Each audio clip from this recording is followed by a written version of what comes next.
Good morning, everybody. You're listening to the Sicilian Corner. We welcome you as we do every Friday at this time. And Lou, good morning. How art thou? I'm doing great. You know, I was got an old friend in the studio, and absolutely. Somebody that needs little introduction. Not in this town, because everybody knows him. You mention his name anywhere in the Merrimack Valley, especially here in the Methuen area. They all know the gentle giant over here, Bill Fitzgerald. You look good, Bill. You lost some weight. A little bit. Yeah. As hard as it is, you know, when you tell me about it. The older we get, forget about it. You know, I feel as though I'm a big kid in a candy store, and the trouble is I own the darn candy store. You know, it's funny because I used to get in. You forget how old you are sometimes. You know, really, you do. Sure thing. And you know, my wife would get a little ticked off at me once in a while, Lucille, and she'd say, "For pity's sakes, will you start acting your age?" And I used to say to her, "I'd rather be 12 for the rest of my life." That was the best time. Yep. I mean, 12, 13, that was fun. You know, responsibility. It was cool. I know, I'm having fun now. Oh, yeah. Yeah. I wish I could go back now. Yeah. I wish I could go back. Yeah. But you know something, I'm sure at 12 years old, you were working very, very, very hard with your parents and working, trying to get the knowledge that you have right now. And I'm sure they put your nose to the grindstone. Oh, we worked. We surely worked. There's no question. And not only for my parents, but also my grandfather. Yeah. Oh, I grew up. Mann's Apple Orchard goes back to 1877. Yep. And that's when 1877. That's when my great grandfather started things here in Methuen and started the farm going and moving forward. My grandfather took over in 1926. That was Charles Mann Jr. Yes. Yep. And then you know, my parents came on board in the early 50s with him, and rest is history as far as I'm concerned. Well, you know something, you and your wife, I mean, you know something, both of you, Kathy and yourself, I mean, you got so much to be proud of. I mean, you talk about leaving a legacy. And I love when I hear about families that it goes generation to generation to generation. You and I were talking earlier, and I mentioned the Yamin family, and they don't have as much history as 1877, but I mean, they started in Salem, New Hampshire in 1955, and the brothers and sisters did a fantastic job, and then their kids took it over, and now the grandchildren are involved, and I love seeing that stepping stone, and it's a wonderful thing to leave. Sure. Well, our children are a fifth generation, and we have, imagine that. We have actually sixth generation. Our grandchildren are on the farm now, and haven't worked really too much yet, but there they are. So that's six Lou, when you think about it, 1877 when they started. Yep. I mean, that's 146 years. Mm-hmm. That's good math. I didn't. Holy cow. It's a while ago. Yeah, quite a while. I mean, you mentioned Mann's. I don't care where you mention it. Yeah. Everybody knows. Well, that's a lot of apple harvests, a lot of seasons. And we've actually had harvest just about every single one of those. Raymond's Turkey Farm. Raymond's Turkey Farm is located probably, 2 miles away from you, if that? Actually, it's 3.7. Oh, come on now. Yeah, that was a very specific knowledge. No, you've got to be able to give people directions when they come in and they're looking for something. So, you know, it's nice to have an intelligent answer. It's 3.7 miles straight up Howe Street onto Hampstead Street. You can't miss it because everybody will be in their parking lot. I'm impressed. All right. I'm impressed. He's done it once. And we didn't talk about this at all.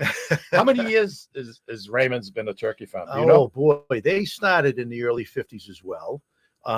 Originally, they were actually on Pleasant Valley Street, across the street from us, where 213 is today.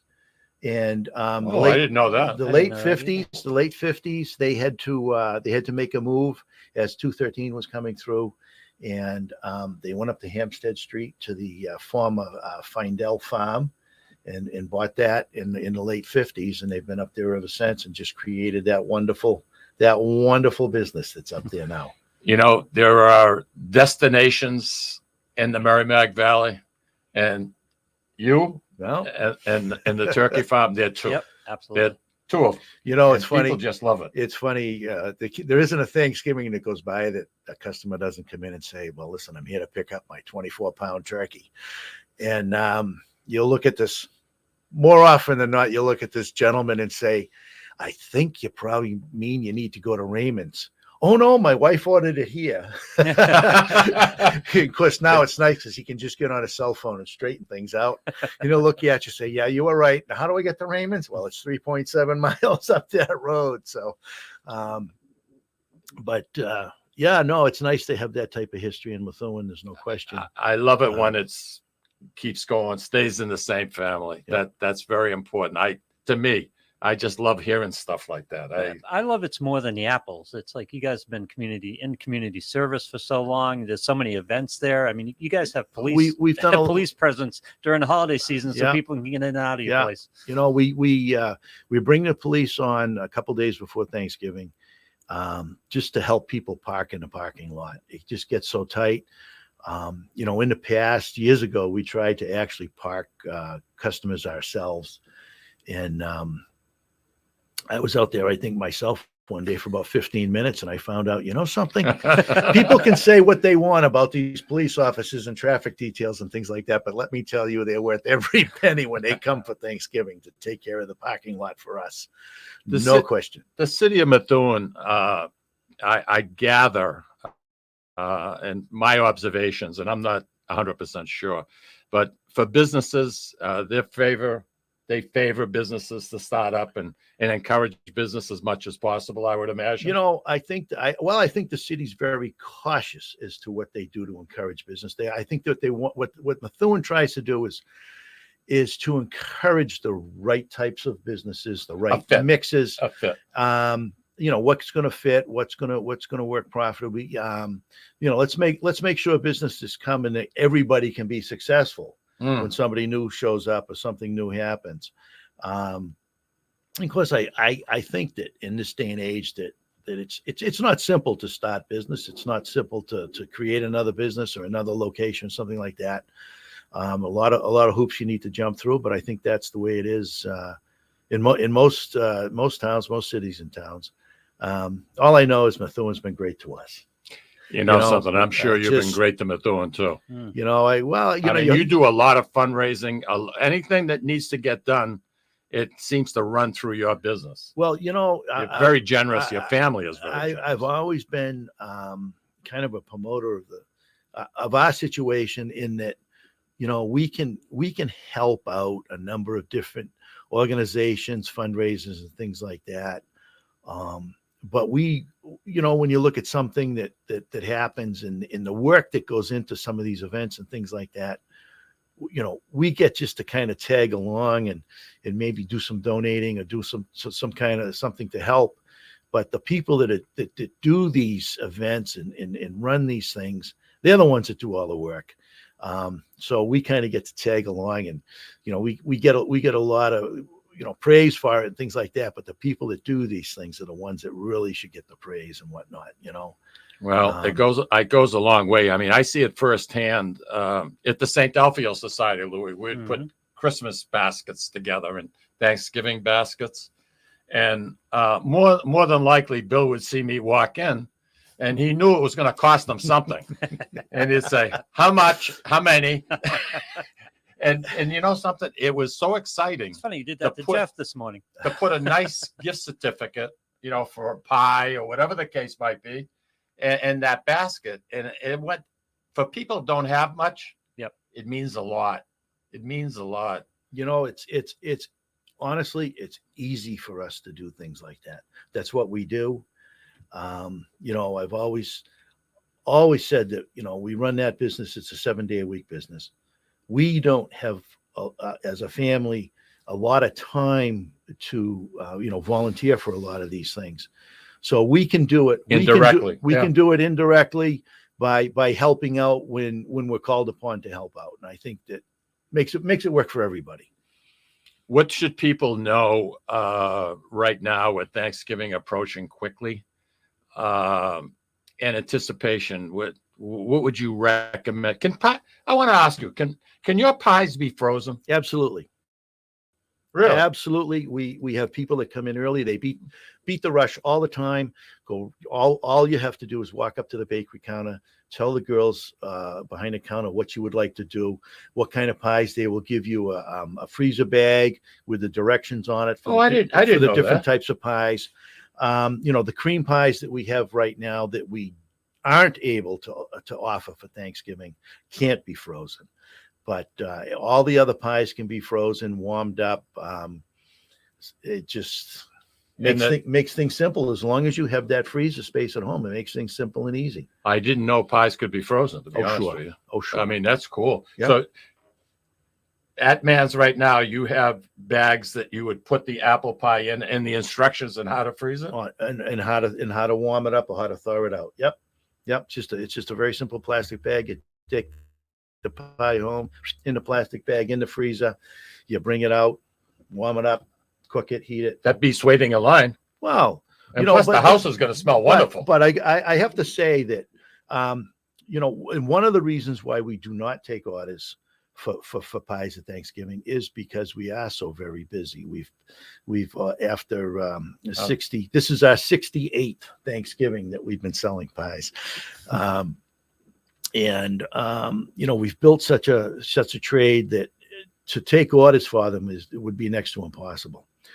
It's a good problem. It is a good problem. I mean, We bake. We have established a kitchen where we have oven capacity that's absolutely fantastic.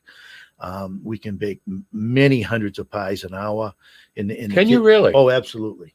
Oh, sure. Yeah, it's 500 pies to bake an hour is kind of standard when we're looking at Thanksgiving. Wow. So but at the same time, we have all these people coming in. We have pies everywhere in the store those days before Thanksgiving. And we also have all our cash registers running. We have all kinds of staff that are getting people through those registers.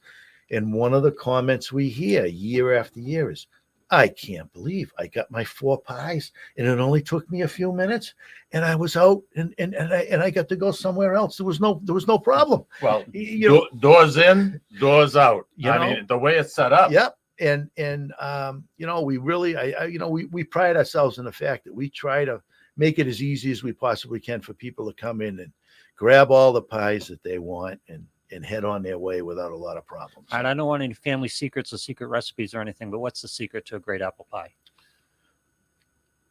Good apples. Good apples, yeah. Good apples, right? What do you use in your apple pies? We use different apples as the seasons change. Different varieties. Some varieties are obviously ripen earlier in the season. And then primarily for Thanksgiving, we'll use a lot of Cortland apples. Cortland. We have another apple that we're growing now that's a fabulous pie apple called a Jonna Gold. What's the name? Jonna Gold. It's a cross between a Golden Delicious and a Jonathan apple. Nice baking apple. Perfect flavor. In fact, I'm working on a Jonna Gold apple pie up at the store right now myself. Every once in a while, I get one and I put it in the cooler in the back, and every once in a while, I'll take a slice out of it just to make sure that it's good. Because does Kathy know? I hope not. Quality control. She's gonna look at your stash. It's quality control. I have to make sure that the apples were picked properly and everything was baked correctly. So. And honestly, I don't think there's anybody there that knows better than I do whether it's a good pie or not. So, but the simplicity with a pie, I think, goes a long way. I always grew up with didn't know what nutmeg was because we never put that in an apple pie. No, because we feel as though nutmeg actually detracts from the flavor of the apple. A nice cinnamon is good. Make sure there's a little bit of brown sugar in there along with the white sugar, a little bit of starch to bind up all those juices. And this year, I'll tell you, the apples are juicy. Oh, the apples juicy this year. Really? Well, because of all the rain. Well, 49 inches of rain or whatever we had this growing season. It's really made them juicy. This year for Thanksgiving, we're also going to be using some Honeycrisp apples as well, which is those I like. Well, I'm acquiring a taste of them. I like them. well, there's a few Honeycrisp apples in that basket over there to your right, Mike. So, Nice. but we're finding that. Aye, aye. Louis, we're gonna eat good, pal. We're gonna eat good. And people always ask me, what's the best apple for an apple pie? And it's kind of funny because people like different ones. Yep. So it Everybody's taste really buds. comes down to, what do you like? So do you Yep. sell different variants of the apple pie based on the apple that's in them, or is Um, it Mann's apple Generally pies or apple speaking, pies? no. We Yeah. sell the regular apple pie with an apple crust, like a regular pie crust on the top. We sell an apple crumb pie, Oh, which is Oh. and that's the John Gold apple pie I'm working on right now. Now But we're anyway, talking. Yeah. the pies come in a 10-inch family size and the 8-inch pie as well. a 10-inch pie would take how many apples? It would take about 3 pounds of sliced apples. A lot of apples. which would be about 4 pounds of apples to make the pie, and then by the Wow. time you take the core and the slice off, you have about 3 pounds of. Hey, listen, I guessed everybody. Bill Fitzgerald from Mann's Apple Orchard. If you'd like to give us a call, 978-659-0072. We're going to take a break, and we're going to come back. You have a question, Bill's here to answer anything, and we're going to talk about apples, and we're going to talk about the Topsfield Fair. We're going to talk about the work across the street. We got so much to do. A little time to do it. And Louis, why don't we andiamo?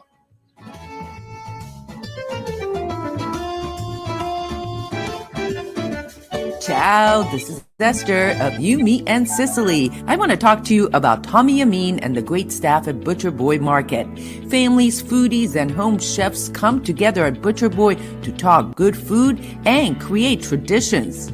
They offer the best in quality cuts of beef, pork, lamb, poultry, and restaurant-style steaks and chops. Produce?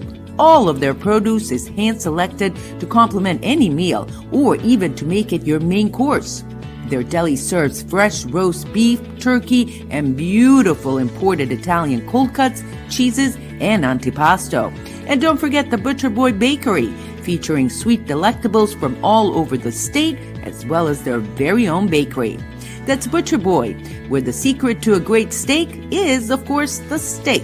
Located at 1077 Osgood Street in North Andover, Massachusetts, in the Butcher Boy Plaza.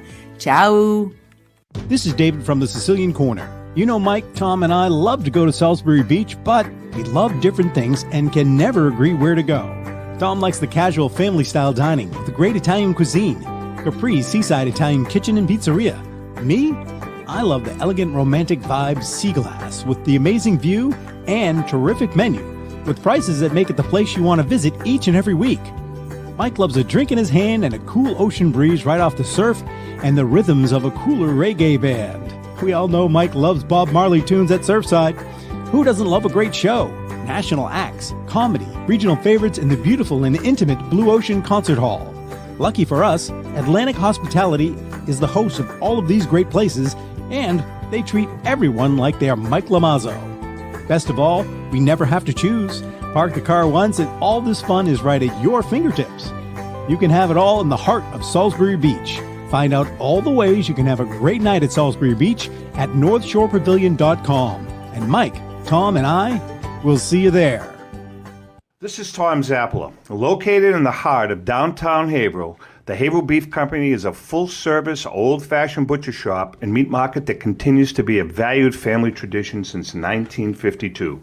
Peter and Monica Carboni's Haverhill Beef offers individualized service from an outstanding selection of marinated sirloin tips, homemade sausage, marinated chicken, and thick, juicy Chairman Reserve steaks. Your family deserves the best, so call Peter at 978-374-4795 or visit their website at www.haverhillbeef.com. When you dine at Ristorante Melisse in Amesbury, Massachusetts, you feel at home while enjoying an authentic Italian dining experience not to be forgotten. From the appetizer to dessert, you won't regret your choice. Bring your cravings and appetites. They promise you won't leave hungry or without leftovers for the next day. Takeout and catering are also available. Give them a call or visit them online for the menu, online ordering, and reservations. RistoranteMelisse.com. That's RistoranteMolise.com. Or call 978-388-4844. Ristorante Melisse, where you're treated like family. Hi, this is Mike, and I would like to tell you about the Deborah Care Law Offices, a firm that is focused on estate planning, probate, trust administration, and elder law issues. You will feel comfortable discussing important issues concerning both you and your loved ones, as well as having the information you need to make an informed decision about your family's future. How do I know? Because I'm a client of Dan Deborah Care. If you want to have peace of mind knowing that your loved ones are protected, call Deborah Care Law Offices today. In Massachusetts, 978-686-4645. In New Hampshire, 603-894-4141. With a commitment to excellence, Colizzi Memorials is dedicated to helping families capture the spirit of their loved ones by building beautiful, lasting tributes that will endure the test of time. Trust Colizzi Memorials to build a personalized tribute that would reflect your loved one's life forever. That's Colizzi Memorials, 217 Merrimack Street, Methuen, Massachusetts. Telephone number 978-674-7035. 978-674-7035. At Catadella Funeral Home, we reinvest in our business to provide your family with the best facilities. It begins with a beautifully landscaped exterior, parking for 250 vehicles, and a comfortable and inviting access to our renovated interior. Funerals can be costly, so you should review and compare plans to make sure you receive services that are fairly priced. I invite you to experience the Catadella difference in cost, facility, and service. Catadella's honoring and celebrating the lives of the people we loved, providing exceptional care since 1929. Italian artisan cuisine combines simple, fresh ingredients with time-honored preparation to create an incredible culinary experience. At Tuscan Kitchen, located in Salem's historic Depot District, talented chefs prepare everything in-house from scratch for all to see. Guests enjoy their meal literally in our kitchen as food is prepared right in front of you. Wood ovens burn from morning till night, roasting vegetables, baking bread, and firing delightful thin-crust pizzas. Prime steaks are seared on a wood grill. A rotisserie slowly roasts marinated whole chickens and lamb, while a pasta maker creates fresh fettuccine. More than just artisan cuisine, Tuscan Kitchen features the wine bar, live entertainment, weekly wine tastings, and elegant private dining and event space. Call 603-952-4875 or visit TuscanKitchen.com to make a reservation and learn more about the culinary adventure that awaits. In Italy, cooking is an art form. Tuscan Kitchen. Experience artisan Italian. Orthopedics Northeast and Essex Orthopedics have joined forces as Mobility Bone and Joint Institute to bring improved access and outstanding medical care. While our name has changed, our dedication to exceptional care remains the same as it has for the past 30 years. Same location, 16 Pelham Road, Salem, New Hampshire. This is Cindy and Mike Kunstler, owners and operators of Four Oaks Country Club and Grazie Italian Restaurant in Drake, Massachusetts. Grazie Italian Restaurant is the hidden gem of the Merrimack Valley. Why is that?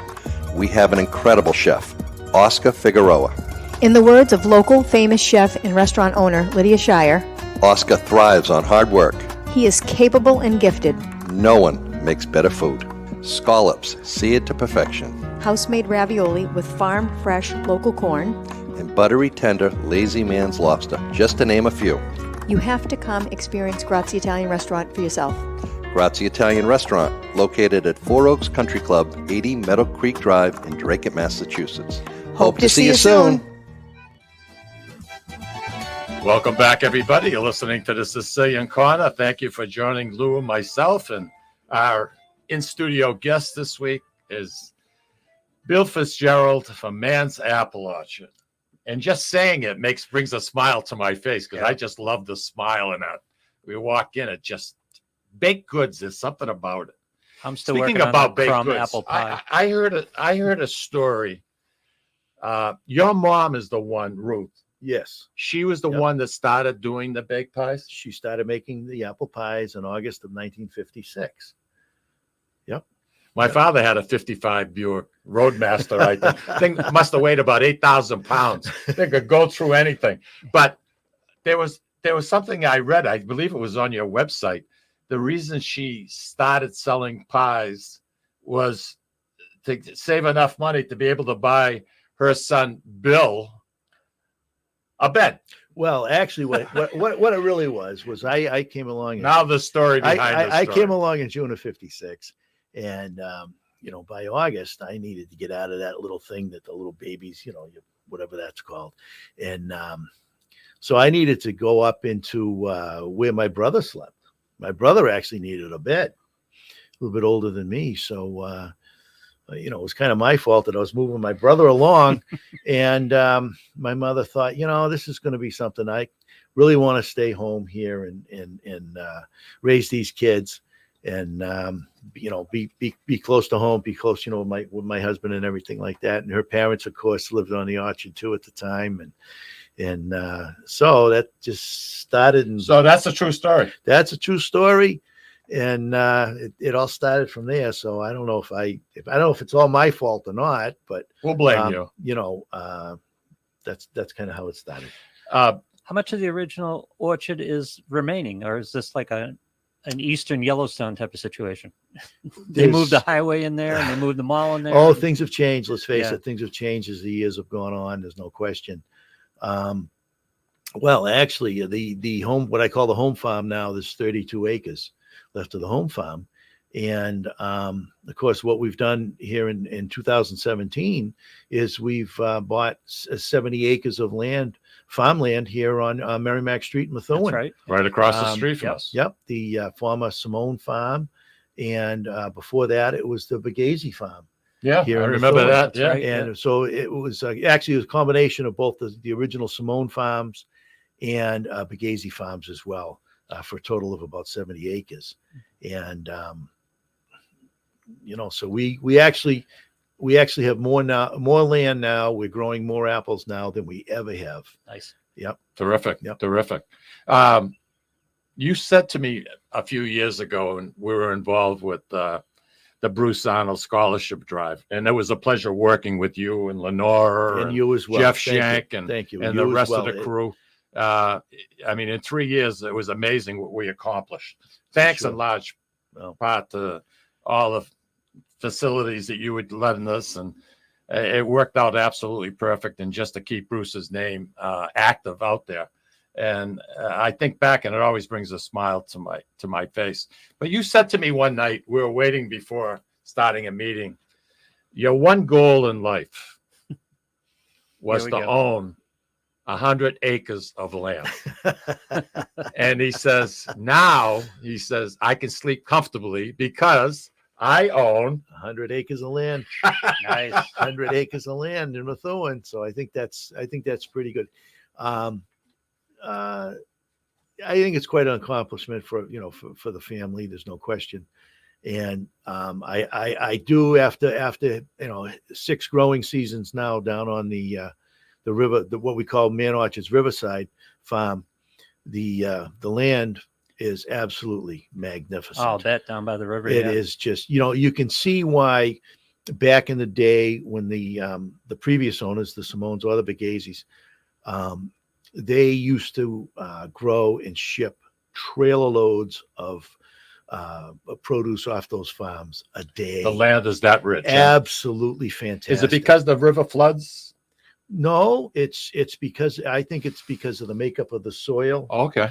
The actual soil. The soil on that farm is equivalent to what you could get at a high-end garden center in the best bag of potting soil you could ever imagine. And that's the whole farm. And that's a tall comment because it's seen years of crops. Absolutely. Yeah. And one of the advantages to us is it had never seen fruit trees before. Okay.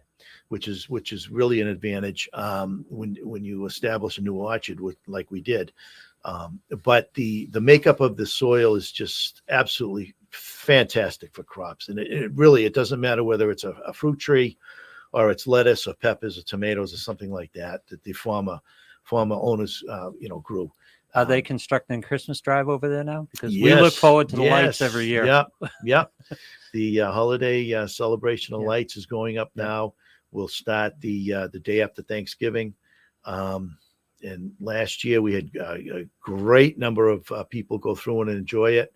Of course, we as the farm owners are somewhat the landlord in this case. We have partnered with Fiesta Shows, the Dean family.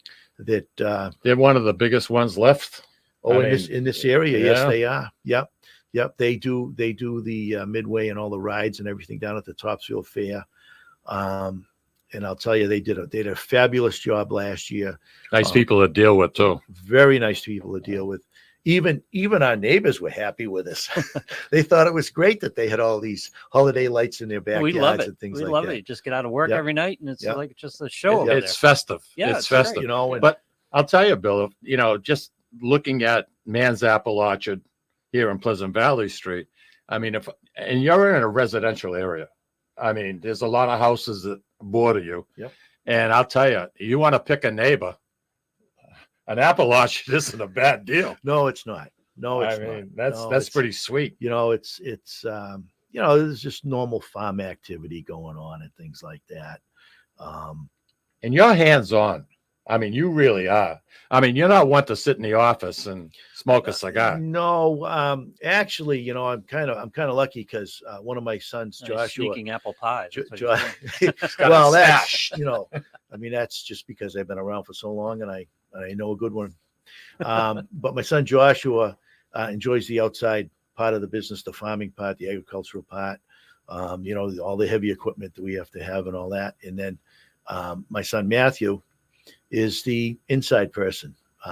He runs the kitchen, and at the same time he stays and he runs the office and things like that at home as well. So He's got one speed, that kid. Man, get out of his way. He'll bowl you over. He's like a fullback. they're both great kids. And my daughter's becoming more involved now, doing a lot of our marketing and media work and things like that. So And that's getting to be more and more important. Getting the word out. It becomes almost an hourly thing, and you never know. And a lot of times, what's going to come out of the kitchen, especially during this, the busy harvest season and things like that. Things are changing all the time. We can change menus in the kitchen based on what we've picked or something like that. If there's an overabundance or something like that, we're going to want to run some of that through the kitchen. So things change all the time. We talked about Simone Farm across the street here. And I believe you said to me that all the apple trees that are there, you grafted during the course of a winter. Is that how apple trees? What's with the seeds in the middle of an apple? I thought you took those and. No, That's the long way around. you can take the seeds of an apple and plant those, and you more likely than not are going to get some kind of a mongrel type of apple tree. It's not the apple you took the seed from? No, not at all. Not at all. The way to replicate an apple tree is to take a leaf bud, just a little leaf bud off that tree, and graft it onto a rootstock. And So what do you use? Peat moss? What do you say grafting? How do you get it to grow? You actually splice it. You actually take those two pieces of wood. Yeah. You've got a little stick from the tree that you want to replicate. Yeah. And you've got this little stick that's called the rootstock that may have a few little hairy roots on the bottom. And you take those and you splice them together. You actually shave one down this way and shave one this way, and you splice it together and you tape it up. And you don't put any growing medium in it at all? No, because the root is already growing. You don't have to root that. Yeah. Why does the rootstock need the leaf? In order to know what to do, the rootstock is only going to give you is a rootstock. It's not going to give you any kind of particular apple. It will give you a mongrel apple, so to speak. Interesting. Yeah. in order to put a Honeycrisp apple that you want to replicate time and time again, you have to take a shot what we call budwood off a Honeycrisp tree and graft it to a rootstock. And today's orchards are all dwarfing rootstocks, so we can control the size of the tree, and then it doesn't get too big or too wide or too hard to handle. How many trees across the street here? There's at the new facility. There's right around 20,000. Wow. Now, are you telling me that you grafted 20,000? I grafted probably about 16,000 of the 20. Oh my And God. the other What happened? They the get other lazy? What's the going other on? 4,000 we actually purchased from Fruit Tree Nurseries. And one of the things that Can kind you of imagine that? 16 doing the same procedure over and over and over. well, we do it at the end of February. We do it at the end of February slow. when it's slow and when it's nice and warm inside, and we turn the radio on and we have some snacks and things like that and a cup of coffee. And You have an you apple know, pie. I'm You have a close- slice I'm of close- apple I'm pie. close to the kitchen, so if I need to have a piece of whatever, Well, you're talking Matt's a bulldog. Just put him in front of it, right? that's But no, I it's something It's hard to believe. I know you told me, and it shocked me when you said that. I was stunned. I the best story about grafting apple trees is in fact I might have even told you this story, Mike. A few years back, my good friend and I, Jay Bonanno, had to run into Logan Airport to pick up our wives. They had spent a week down south, and Jay and I, of course, had to take care of business up at home in their absence. But anyway, we pulled up to the curb, and Jay says, "Hey, let's talk to that trooper right over there. Maybe we can just park here and wait along the curb." And anyway, Jay rolled down the window and he looked at the trooper, and the trooper looked at Jay and said, "Hey, Bonanno, how you doing?" He says, "I'm doing good." And so finally, Jay got around to introducing me from Mann Orchards. And that guy, this trooper, looks at me, says, "I need to talk to you." He said, "I want to replicate the apple tree I have in my backyard. And I've been planting those seeds for years, and it just doesn't work." I said, "Well, you know something, officer? Let me see if I can help you out." And I said, "Jay, get his number. We'll talk to him." We did. I've got his trees ready in the nursery. He's going to get them next spring. Lou, I know we probably have a call, but we Yep. also need to take a break. What do you want to do? Let's take the call. We'll take the call. Go ahead, Roger. Good morning, Michael and Mr. Arsenault. How are you guys? Roger Trudell, how are you, young man? Oh, I'm upright, Michael. You know that. I like it. I like it. I just want to congratulate Mr. Arsenault and what he's done as a steward of the land, especially taking over the Simone Farm. Well, thank you. Just to again, it's outstanding. There's not a lot of people that want to put that kind of work. And I know it's a business, but that kind of work that's involved in getting that thing up and running. And again, I'm glad you just touched on that grafting thing because most people have no idea how an apple tree is grown. Right. Zero. Right. And then if you could elaborate also, and I know you want to, I'll hang up and you can answer it on the other side, is what goes into the maintenance of those trees? Because people think, you grow a tree, you pick the apples, everything is hunky-dory. Yeah. And they're just like a gardener, which I'm a half-assed one. But I wouldn't say that. They don't understand the time and the effort and the research that goes into figuring out, how to do this stuff. And that, like a gardener, I have to understand that farming is like this also, but it's an experiment. Every year you experiment. Well, right? your thought process is very good, and everything you're saying, I agree. And I know Bill's been shaking his head; he's agreeing with you. It's a lot of it's a lot of work. It's a lot of work. Yeah. And again, Roger, I want to thank you very much for giving us a call. It's always a pleasure to hear from you. This guy grows the best tomatoes. Oh my God! I mean, I've got two guys that treat me so good. I haven't had to buy a tomato in about 10 years. I don't know. Listen, Roger, I'm up against the break, pal, but thank you very much. Have a wonderful weekend. Thank you. Bye-bye. Take care. Calling. Louis, why don't you take us out, pal?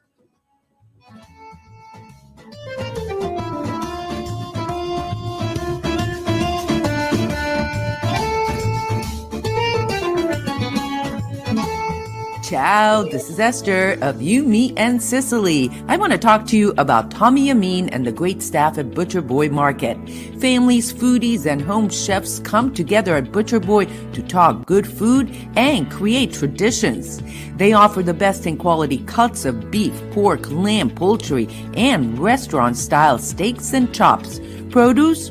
All of their produce is hand-selected to complement any meal or even to make it your main course. Their deli serves fresh roast beef, turkey, and beautiful imported Italian cold cuts, cheeses, and antipasto. And don't forget the Butcher Boy Bakery, featuring sweet delectables from all over the state, as well as their very own bakery. That's Butcher Boy, where the secret to a great steak is, of course, the steak. Located at 1077 Osgood Street in North Andover, Massachusetts, in the Butcher Boy Plaza. Ciao! This is David from the Sicilian Corner. You know, Mike, Tom, and I love to go to Salisbury Beach, but we love different things and can never agree where to go.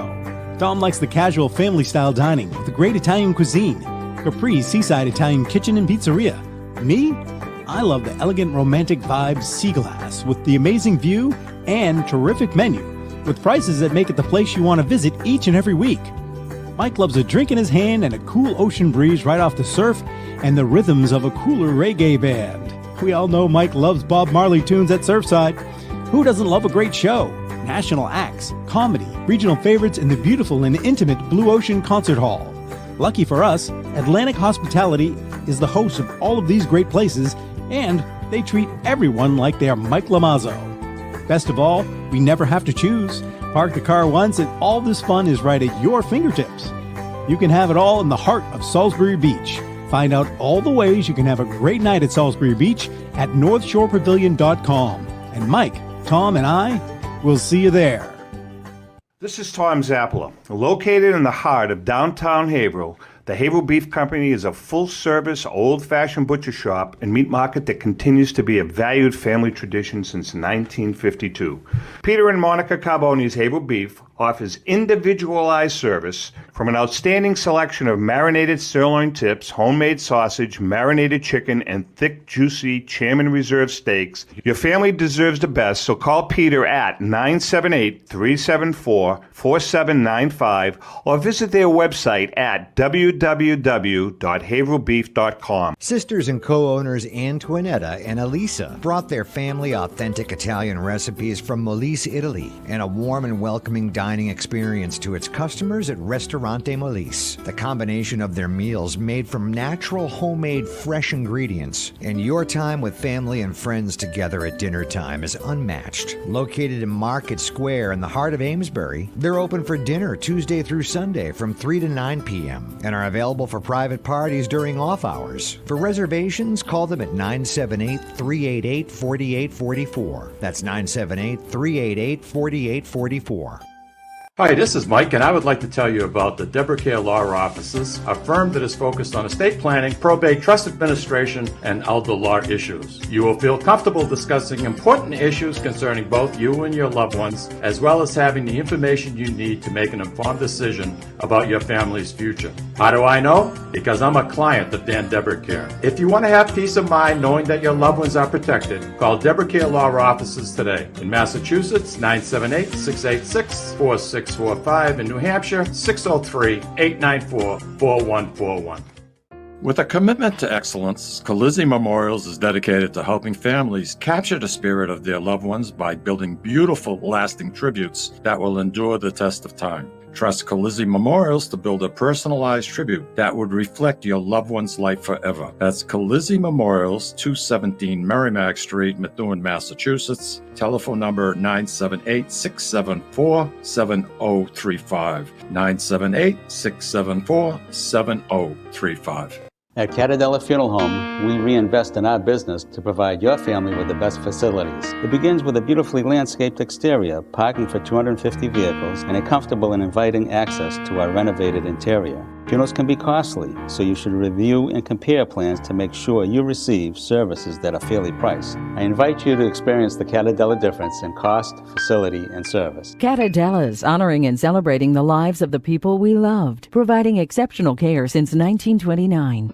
Italian artisan cuisine combines simple, fresh ingredients with time-honored preparation to create an incredible culinary experience. At Tuscan Kitchen, located in Salem's historic Depot District, talented chefs prepare everything in-house from scratch for all to see.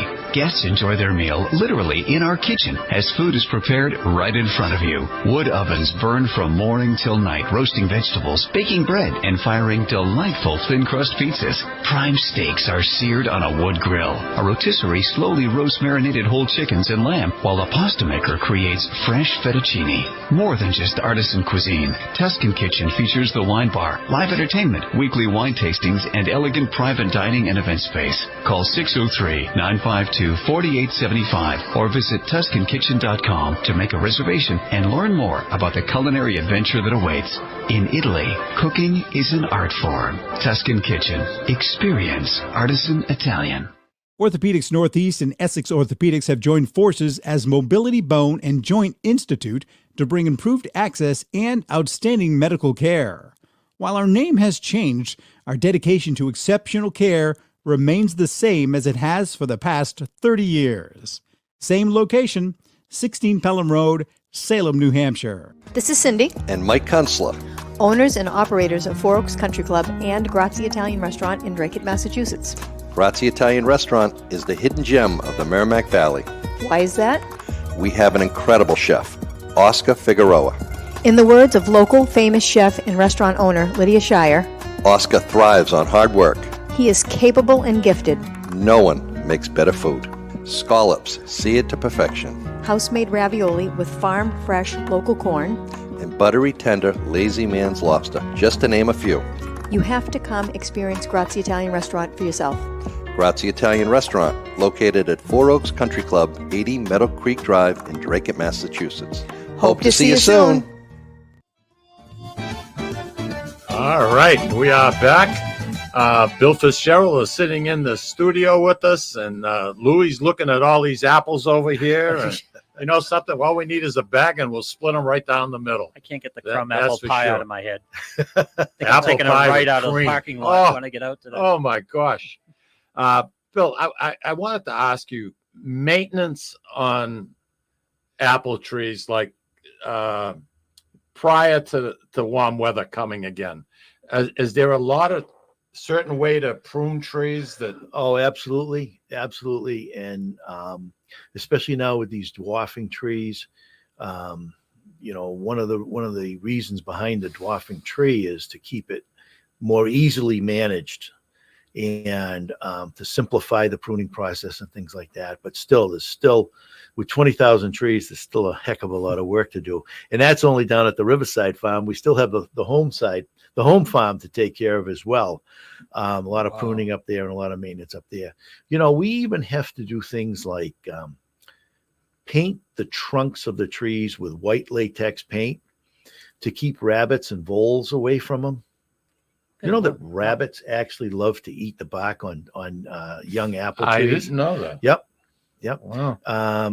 And you know, so there's many different things we have to do in the off season. You know, pruning and fertilizing, and you know, then we have to take care of, you know, insects and diseases and stuff in the early parts of the growing season. So people, it's a lot harder than it looks. I mean, people look at an apple tree and say, well, you know, it grows every year. You know, it's like anything. Nobody ever knows what the other person does for their job unless they do it themselves. Let's face it. Everybody's job. Well, look at all those apples they picked. That was great, boy. Well, it takes a lot, as do most jobs and things like that. It takes a lot behind the scenes. And Things if you're go really on. good, you make it look easy. So people just assume it's easy. Yeah. You know, we try to keep it neat and clean and looking good. And boy, I'll tell you, this young orchard is just producing some fabulous fruit. That's great to hear about the soil. Yeah. Wow. It's just, and you said that right from day one. I can't get over it. I can't, you know, it's just, it's a whole new chapter for me on orchards. I know that much. Did you know when you bought it, or did you find out afterwards? Well, I knew what the soil was going into it. Yeah. And what I didn't know is how the apple trees and the fruit trees would respond on that type of soil. And to me, it's absolutely magnificent. Well, there's 2,500 different apple varieties approximately. Oh, I think there's more than that, to be honest with you.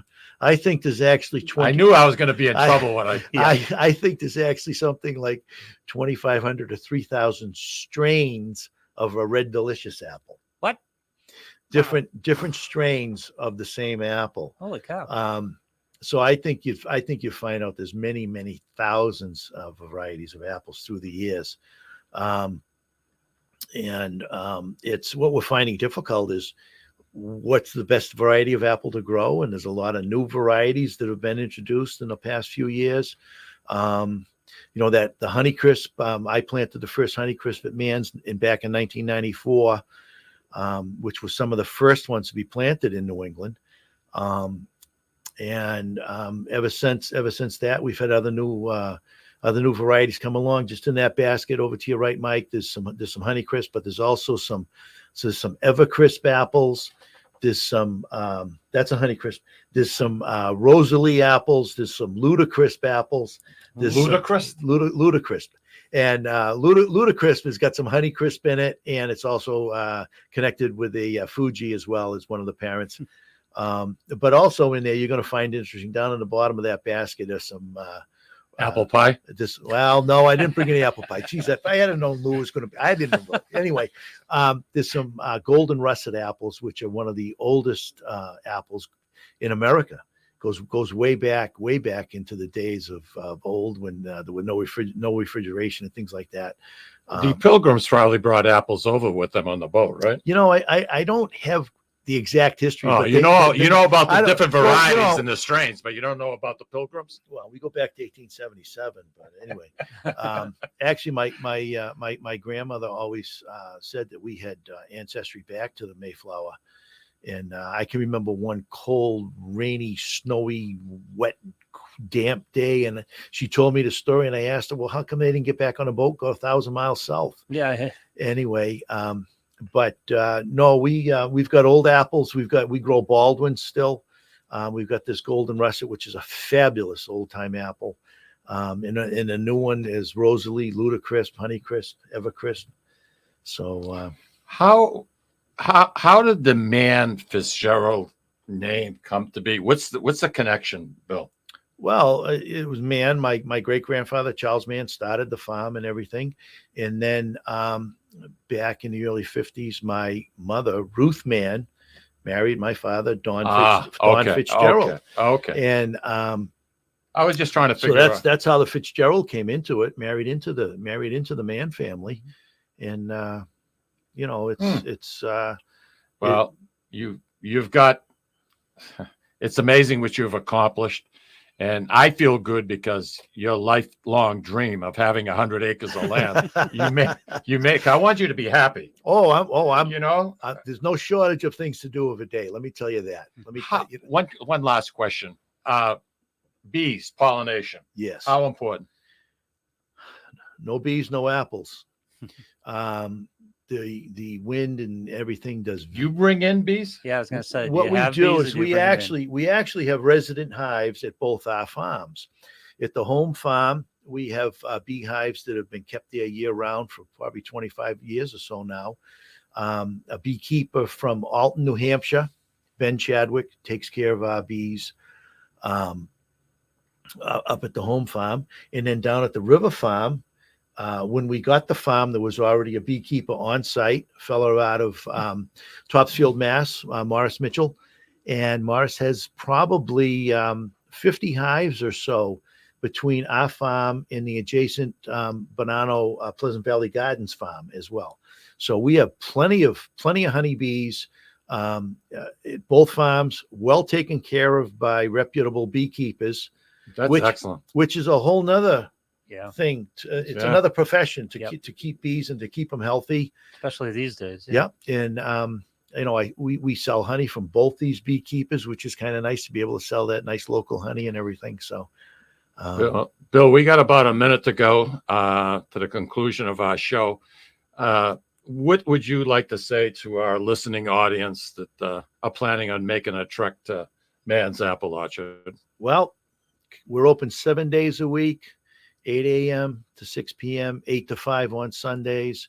We're gonna have plenty of pies ready for this Thanksgiving. You can come up early. You can buy those pies and freeze them ahead. You can come up That was interesting about the bags. Yep. I didn't know you did that. Yep. We have plastic bags right at the bakery counter that the people behind the counter will take care of you with those. We possibly will be open for a couple hours Thanksgiving morning if there's any pies left to sell. Is that a decision maker that morning? The night before. Yep. The night before. It'll all depend what kind of pies we still have available. We are closed all day on Friday, the day after Thanksgiving, to catch a little rest, and then we're back at it right up until Christmas Eve. Well, something.